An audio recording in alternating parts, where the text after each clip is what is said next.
Salve, Regina,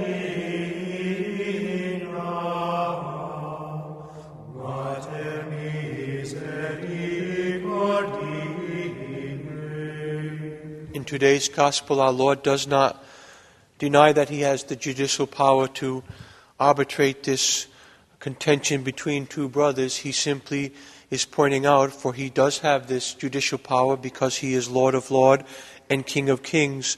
But He is trying to point out to all of us that He came not to exercise His power in this manner, but rather that the greedy, and that is all sinful men, may be cured of their greed or whatever sin they are indulging in. And so He wishes to instruct us by today's Gospel what is really the price of good pearl, the pearl of great price. That is, that we dwell in the grace of God and that we receive the grace of God. And so our Lord gives us a catechesis on the life of the soul, that the soul cannot be content with the things of this world. And He also points out that when we have set our hearts and minds on the things of this world, how we begin to operate. We think that by storing up more and more of the wealth of this world, we will always have at our fingertips the means to indulge ourselves in the gluttony and in the luxuries, and most especially those gluttonies and luxuries of our modern world.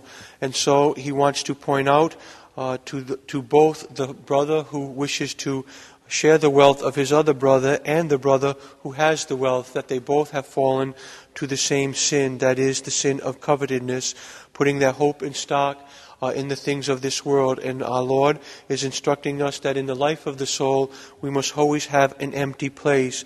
We must always strive always to be filled with the grace of God, but always have a sense of emptiness, that we can always do more and always receive more. For the soul has an infinite capacity for the love of God. That is why, if we are faithful to our Lord in this life, we will experience the beatific vision for all eternity in heaven. And so He wishes to instruct each and every one of us that we must put our hope for happiness in that one thing that alone can give us happiness, that is union with Him for all eternity in heaven. And so let us strive by striving always to keep that empty spot in our soul, that spot that we wish to have filled always and everywhere with the grace of God.